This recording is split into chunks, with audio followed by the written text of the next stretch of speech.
Welcome to the Tanya Acker Show. Welcome to the podcast. My next guest is Atima Omara. She's a political strategist, and we talk about polls, why they go wrong, and how to get and stay engaged with your democracy, our democracy, I should say, so that it will remain one. Here I am with Atima Omara. I hope you enjoy. Welcome to the podcast, Atima. Thank you for being here.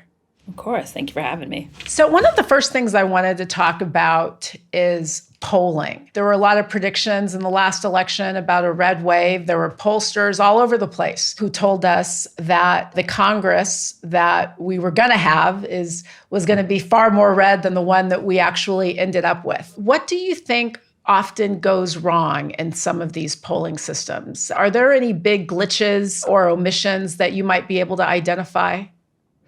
Yeah, one of the things that really stuck out to me when they were predicting this red wave that never really came was who, in fact, they were polling. You'd see polls that would specifically poll young women and women specifically, and abortion would come to the top of the polling last year, especially post Roe v. Wade. And then you'd look at additional polling that was broader, and abortion might sometimes be in the top 5.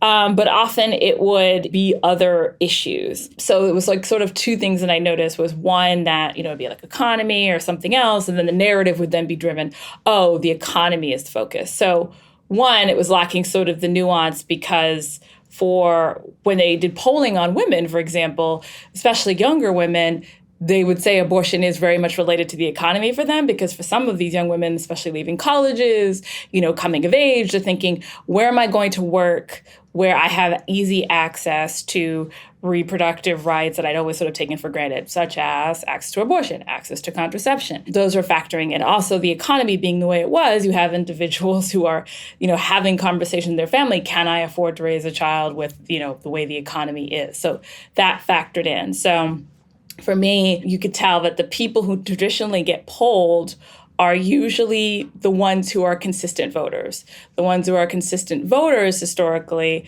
and they take like the last 3 to 4 elections, will be older, whiter, more established, not as transient. And the folks who don't get polled are folks who have cell phones, are more transient, younger, more racially diverse. So you're leaving out a good swath of the population that also makes up a lot of the base of one political party, so the Democratic Party, when you're looking at polling. The other thing that was happening, which I wasn't as aware of, but I was starting to suspect myself, but some folks raised a lot of concerns about it, was these junk polls, essentially, that a lot of conservatives with the interest of sort of getting their base motivated were basically doing polling that was putting in polling that was coming from conservative firms that made it look like abortion and other things weren't of interest. So that was happening as an actual political play.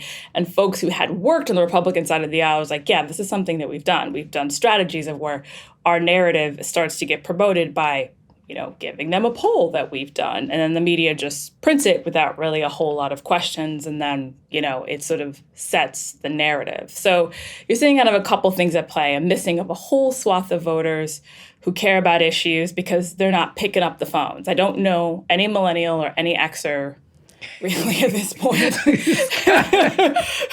who picks up the phone. Like, I'll look at a phone. Like we were just talking earlier, I got a phone call. You are so right. Who that is. I'm not picking up this phone. Where is the lie? I look at the caller ID, and if I don't know you, I am not picking up the phone. And if you look and then even sometimes if it's somebody who sounds like we might be on the same side of things, I will say, listen, good luck to you. It's hard to phone bank, but I really have to go. Nobody have to go, right? Right. Nobody wants to do that. I think one of the really important points you're making is that a lot of current polling mechanisms are just missing large swaths of voters. But something else you said that I don't want to give short shrift to is that the way that some of these issues are presented can sometimes be calculated to get a certain answer. So for instance, in an era where people are really concerned about the economy, if you present abortion as a social and cultural issue rather than an economic issue, then you might get a different answer as to how important it is with the subject. Is that kind of where you're going with this? Yeah. I think it's looking at them as two separate issues. Abortion is over here and economy is over here. And there were so many times during the election where folks were like, it's one and the same. There are numbers that show that a woman, a person who is able to get pregnant, if they are not able to get an abortion when they seek it, and it's usually for economic reasons, the chances of them being worse off economically, it's the Turnaway study is what it's called, is a lot higher. Their credit debt is worse off. They're less likely to just be economically stable overall. And so it's one of the top reasons when people go into an abortion clinic or a seeking medication abortion, it's something in their mind is I cannot afford to have a child. Most people who who have abortions are also people who already have children. So they know the cost of having a child in this country, the cost of childcare, the cost of additional housing if my family is growing. So they already probably have 2 or 3 children, and they're like, I can't afford another child. Not thinking of it as part of a larger economic justice, economic equity sort of package is really failing a lot of people in this country, in short. You attribute that in part to why the GOP didn't take more seats in the last election, because they were really favored. It was a huge landslide that was predicted, and they took control. Kevin McCarthy is the Speaker of the House, to be sure, but not with the sort of majority that was predicted. Do you think that it was because they gave short shrift to the abortion issue, at least in part? Yeah, a large part of it. There were a lot of voters who, this is post sort of the 1-6 insurrection, and the findings of the 1-6 committee were definitely in the media. And then you add in, the overturning of Roe v. Wade, something that a lot of folks who worked in the reproductive rights space, as myself at one point said, they're coming for abortion access. They're coming for your contraception. Everybody said, no, they'll never actually do that. And then it actually happened. And so you saw in almost every special election afterwards, Democrats were winning in districts where normally they just wouldn't. There was that first race up in upstate New York and then all of a sudden they're like, how? And this guy was a white guy. I think he'd served in the military. Pat Ryan, and he specifically spoke about abortion as a freedom context, right? Like, this is about freedom. This is about your liberties being taken away. I think the jolt to the political world wasn't surprising to me and anybody who worked in the space around reproductive rights was Kansas.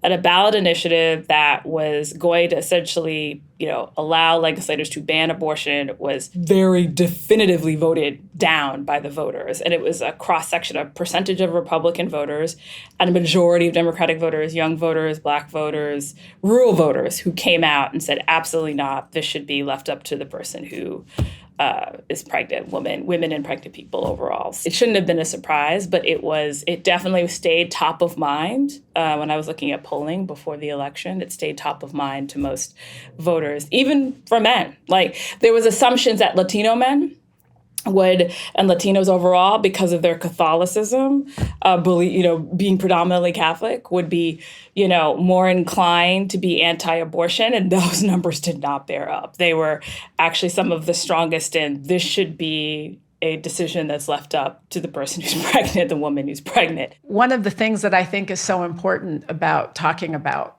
polling and how people take polls, how we look at them, how we interpret them, is that, and tell me if you agree with this, I think that sometimes you create a victory by creating the perception of victory. You start putting out there that most people agree with you, and that perhaps this very extreme thing that you are embracing, and when you start suggesting that your extremism is normal, and that more and more people are okay with it, then you really lower the bar for what becomes okay. Do you agree with me? Yeah, I guess so. Some sense, like when the bar is hell. Sometimes I think I was like sort of like the phrasing. The bar is so low. Low. The bar is now some subterranean version of hell or something like that. Oh, right. It's like past the first level. If you can go, it's like past the first level, right? I do think so. I think what's concerning is that there's the number of Republicans who voted down the ballot initiative in Kansas are folks who I'm sure went on to vote for Republicans in other races, right?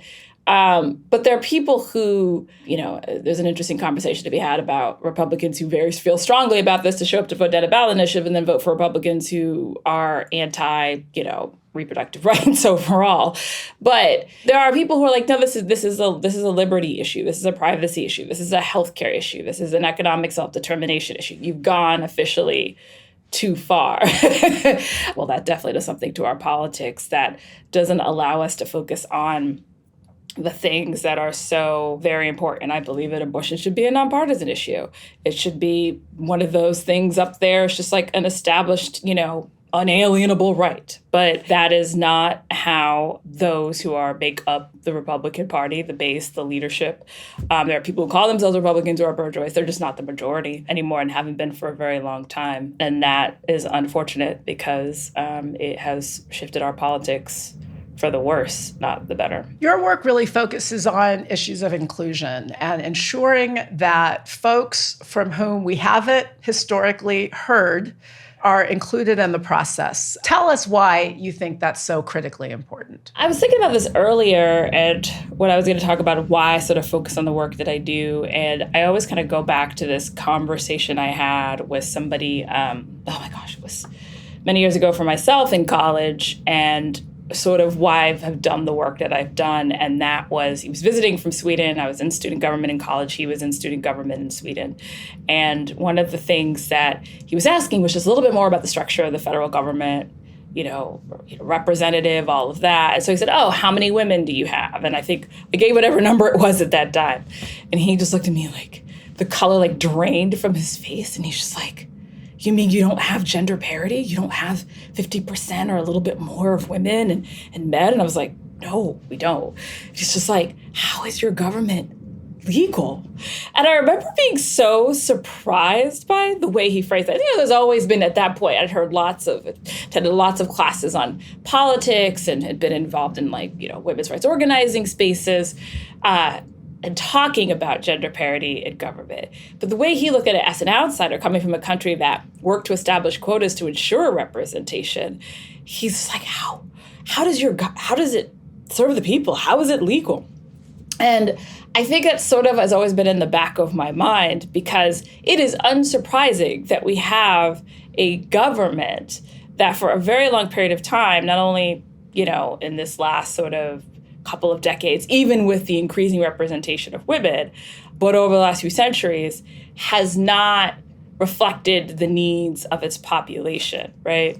That reproductive rights wasn't considered and established an inalienable right. It's because the population wasn't, the population who was in government wasn't reflective of the people who make up this country. It's been predominantly white men. And while we're chipping away at it more, it's a big reason why we have some of the issues that we have.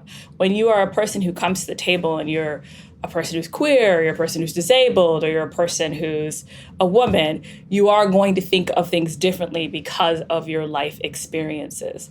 That a reflective democracy should be what we have in this country as a result of that, racially, gender, sexual orientation, identity, all of those things. But we don't, right? And not to say that Black or brown people are a monolith when it comes to sort of their political opinions or not, but they are uniquely shaped by the experiences that they've had, whether they're Black people from immigrant communities, Black people who families have been here as a result of Middle Passage, families who, who are rural, urban.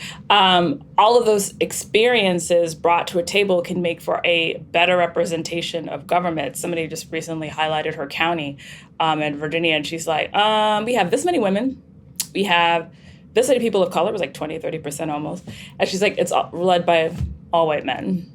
She's like, how does that make sense? So that need for inclusion that you talk about, it's really, you are a democratic strategist, but if I hear you correctly, you're making a point that's really bigger than a political one. It's that the sort of representation matters. Do you feel, a lot of the times your conservative counterparts say that they don't get enough credit when they have diverse voices, conservatives of color or female conservatives. They sometimes feel like it's been reported and often said that they feel left out of this diversity conversation. Do you think that that's fair? And if you don't, why isn't it? I have conservative colleagues that I have worked with in politics who very much see the importance of a representation in politics. Now, for me, I have a specific interest in that. I believe that my reflective democracy should be obviously more progressive leaning. I'm interested in electing good, progressive-minded folks to public office and therefore who look like you and I. What if they look like you and I and they're just not progressive? Well, so if they look like you and I, so I think there's two things here at play. For me, if they look like you and I and they're not progressive, I'm going to disagree with them, but I'm also going to look at their race politics. And for me, there's a conservative that's sort of the W.E.B. Du Bois tradition, right? and then there's the ones who are MAGA-tees, right? And so the ones who are the W.E.B. Du Bois tradition believes in sort of the empowerment and the elevation of Black people. And their politics are a little bit economically conservative, but they understand the importance of it. And I've worked with those conservatives. I disagree with them on some points, but I have worked with those, and I work with those fine. Again, disagree with them, but I work with them.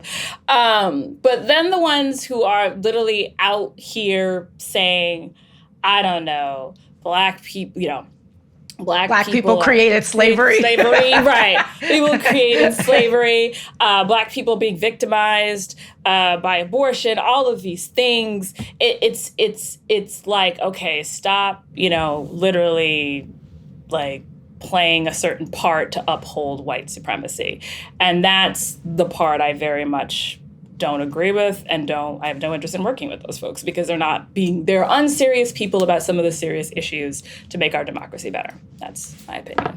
You are interested in working with and amplifying women and voices of color. What are some of the challenges, Atima, to getting people involved these days? How do you get people involved, and how do you get them to want to be involved?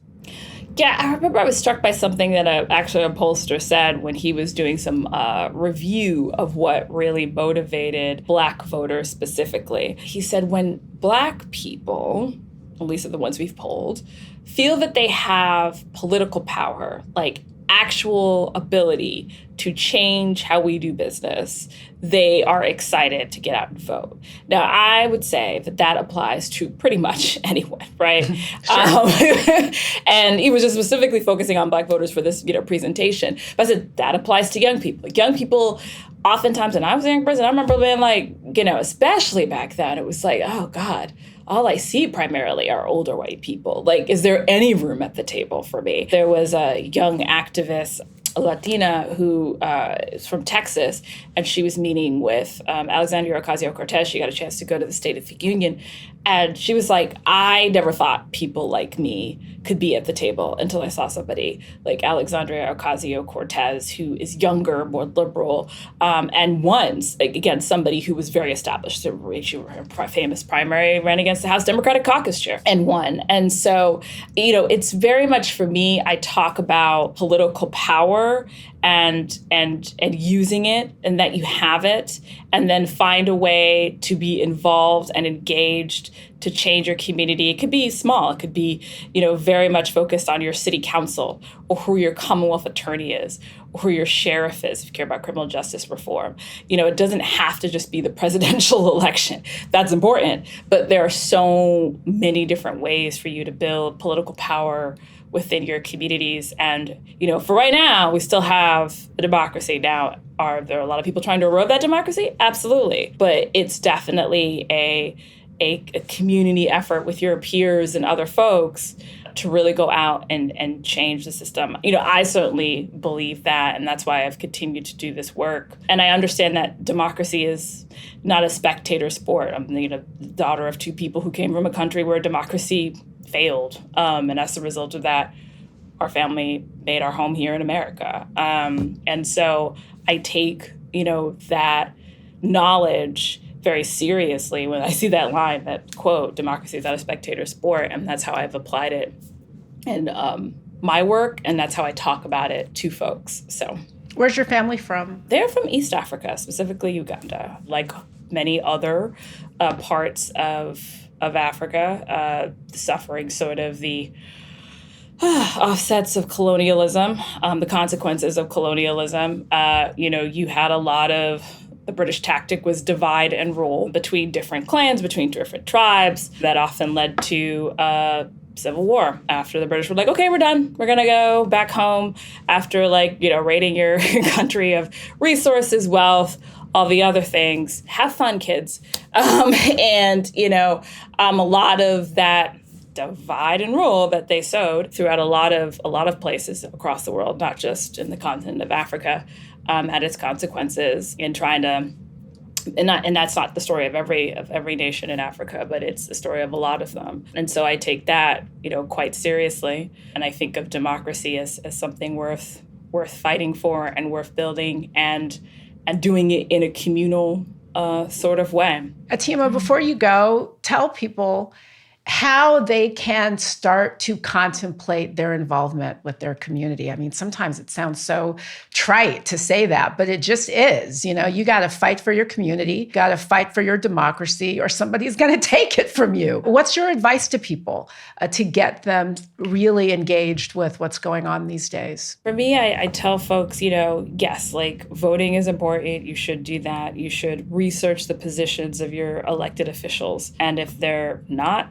where they should be. There was a great video that was circulating of a Black man. I can't remember what state it was, but it was Southern. And he knew all of the names of his school board members. And he was saying, I know you did this on this and so date and this and that. And when I called you and blah, blah, blah. And everybody's like, goals. And I was like, right, you should be at these school board meetings saying, if you have children especially, saying what is happening here? What is happening with the banning of books and this? Students are showing up because these are the people who are supposed to determine their curriculum. So sometimes students are showing up, and they should, because they're the ones being taught this curriculum to speak at school board hearings, going to your city council, your local county or town meetings, getting to know your members of Congress. If you have a little money to donate to campaigns for candidates you really support for public office, no amount is too small. I know some folks say, well, I don't have a lot to give. Alexandria Ocasio-Cortez, the first person who gave money to her campaign was a dishwasher who gave her $1 a month because that's all he could afford. But he gave it because he so believed in what she was doing as a candidate. So again, no amount is too small if you want to give it to a candidate you believe in. I've heard of candidates who've talked to folks who said, I don't have that much time because I work 2 jobs, but I'll give you a day of once a month where I can volunteer for your campaign, right? So volunteering, mutual aid stuff in your community. A lot of people are hurting right now in this economy, right? If you have stuff to donate, whether it's a little dollar to somebody who family needs to stay in their home. You just had the holidays pass, but there are things that families need, whether it's people still trying to get formula for their families. If you have extra formula, you're a family that's been lucky enough to not worry about that or the costs of securing that, donating to families, helping people keep their lights on, and just organizing and building kind of community in general. So I try to a number of ways. That's not just go and vote, because sometimes everybody's like, okay, I voted, now what? These are just some of the ways I think you can go about building community, getting to know the people who represent you, and holding them accountable. Atima, those are really great and important suggestions. And thank you for offering them. Thank you for reminding people of all of the different ways that they can stay involved and stay at the forefront of the constant battle that we're in, frankly, to keep our democracy alive. We've always been in it. We're going to stay in it. We're going to keep moving the ball forward. I thank you so much, Atima Omara, for being here. Thank you for your efforts to engage and energize, and I hope you'll come back. Yes, thank you for having me, and I hope you too can come back.